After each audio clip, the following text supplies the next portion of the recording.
జనాల్ని కూడా వాళ్ళు మళ్ళా తిరిగి ఆ ప్రాంతానికి చేరుకోలేని దూరంలో వదిలేసి వచ్చారు అనేది కూడా ఫిర్యాదు వచ్చింది. దీనిపై కూడా ఈసీ సీరియస్ గా ఉంది. రాష్ట్రానికి సంబంధించి జనరల్ అబ్జర్వర్ ఎవరైతే ఉన్నారో రామ్మోహన్ మిశ్రా, ఆయన పల్నాడు ప్రాంతానికి బయలుదేరి వెళ్లారు. పల్నాడు ప్రాంతంలో ఇక్కడ ఒక్క చోటే కాదు, మాచెల్ల నియోజకవర్గం రెంటచింతల మండలం రెంటాల గ్రామంలోనే కాకుండా నిన్న ఎక్కడైతే వెబ్కాస్టింగ్ కు సంబంధించి వైర్లు కట్ చేశారో కారంపూడి మండలం పేటసన్నిగళ్ల గ్రామానికి సంబంధించిన శివారు గ్రామం, సింగరుట్ల తండ, అదేవిధంగా నసరాపేటలో కొత్తపల్లి గ్రామంలో కూడా అక్కడ ఎవరిని వెళ్లనివ్వకుండా, పోలింగ్ ఏజెంట్లను వెళ్ళకుండా పోలింగ్ ఫామ్స్, ఏజెంట్ ఫామ్స్ ఇచ్చేందుకు వెళ్లిన వాళ్ళని కూడా అడ్డుకోవటం వంటి సంఘటనలపై ఈసీ పల్నాడు ఎస్పీతో పాటు గుంటూరు రేంజ్ ఐజీతో కూడా మాట్లాడింది. రాష్ట్ర డీజీపీతో కూడా సీఈఓ మాట్లాడారు. అదేవిధంగా కేంద్ర ఎన్నికల సంఘం నుంచి కూడా ఉన్నతాధికారులు ఫోన్ చేసి ఇటువంటి సంఘటనలు ఎట్టి పరిస్థితుల్లో స్పేర్ చేయము అని కూడా స్పష్టంగా తేల్చి చెప్పారు. ఎవరైతే రెస్పాన్సిబుల్ ఆఫీసర్స్ ఉన్నారో వాళ్ళని వెంటనే అక్కడ డ్యూటీల నుంచి తొలగించాలి అని కూడా ఆదేశాలు జారీ చేశారు. ఇక దీంతో పాటు అక్కడ వాళ్ళని డ్యూటీ నుంచి తొలగించడంతో పాటు వాళ్ళకి ఎన్నికల విధులు అప్పగించకుండా పక్కకు పంపించేయండి అని కూడా ఆదేశాలు ఇచ్చారు. అక్కడ వేరే వాళ్ళని నియమించాలని కూడా స్పష్టం చేశారు. ఇక ఎవరైతే జనరల్ అబ్జర్వర్ వచ్చారో ఆంధ్రప్రదేశ్ కి, ఆ రామ్మోహన్ మిశ్రా కూడా పల్నాడుకు బయలుదేరి వెళ్లారు. తెలుగుదేశం అధినేత చంద్రబాబు నాయుడు ఓటు హక్కును వినియోగించుకొని కూడా ఆయన ఓటు హక్కును వినియోగించుకొని కూడా ఆయన పోలింగ్ కేంద్రం నుంచి బయటకు వస్తున్నట్టుగా మనం విజువల్స్ లో చూస్తున్నాం.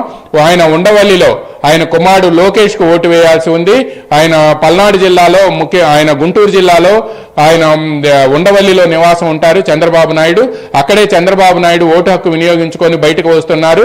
ఆయన బయటకు వచ్చి మీడియాతో కూడా మాట్లాడే అవకాశం ఉంది. ఆయనతో పాటు ఆయన సతీమణి నారా భువనేశ్వరి, అదేవిధంగా మంగళగిరి నియోజకవర్గం తెలుగుదేశం పార్టీ అభ్యర్థి, తెలుగుదేశం జాతీయ ప్రధాన కార్యదర్శి నారా లోకేష్, ఆయన సతీమణి బ్రాహ్మణి కూడా అదే పోలింగ్ కేంద్రంలో ఓటు హక్కును వినియోగించుకుంటున్నారు. ఉండవల్లిలో ఉండే పోలింగ్ కేంద్రంలో చాలా అది కంజెస్టెడ్ గా ఉంటుంది. చంద్రబాబు నాయుడు ఓటు హక్కును వినియోగించుకొని అక్కడి నుంచి పార్టీ సెంట్రల్ ఆఫీసులో ఉండే వార్ రూమ్ కి మరికొద్దిసేపట్లోనే రాబోతున్నారు. చంద్రబాబు ఇప్పుడు అక్కడ మీడియాతో కూడా మాట్లాడే అవకాశం ఉంది.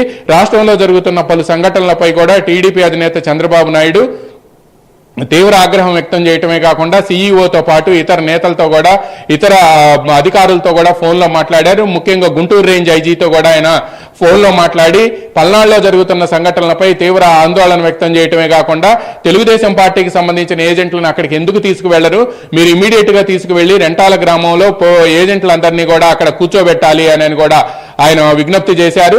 అదేవిధంగా పల్నాడుకు సంబంధించి జరుగుతున్న నసరాపేట నియోజకవర్గంలో జరుగుతున్న సంఘటనలపై కూడా వార్ రూమ్ నుంచి ఆరా తీయటమే కాకుండా వెంటనే పార్టీ నేతల్ని సీఈఓ కార్యాలయంతో మాట్లాడాలి అని చెప్పి కూడా ఆదేశాలు జారీ చేశారు. ఇలా తెలుగుదేశం పార్టీకి సంబంధించిన పలువురు నేతలు కూడా పార్టీ సెంట్రల్ ఆఫీసులో ఉండి ఎక్కడైతే తెలుగుదేశం పార్టీకి సంబంధించిన ఏజెంట్లని అదేవిధంగా వీటన్నిటిని అడ్డుకుంటున్నారో వాటన్నిటిపై కూడా వెంటనే సీఈఓ కార్యాలయానికి ఆరా తీయటంతో పాటు వాళ్ళందరితో కూడా మాట్లాడటం ప్రారంభించారు. ఇక విజయవాడలో అయితే, కృష్ణా జిల్లాలో కానీ, విజయవాడలో ముఖ్యంగా ఎన్టీఆర్ జిల్లాలో అయితే ఆశ్చర్యకరమైన విషయం ఏంటంటే శ్రీహరి, ఇక్కడ ప్రధానంగా విజయవాడ నగరంలో కేసినేని చిన్ని విజయవాడ తెలుగుదేశం పార్టీ లోక్సభ అభ్యర్థి, ఆయన ఓటు వేసేందుకు వెళ్లిన లయోలా కాలేజీ దగ్గర ఓటు వేసేందుకు వెళ్లిన కేంద్రంలో ఈవీఎం పనిచేయటం ఆగిపోయింది.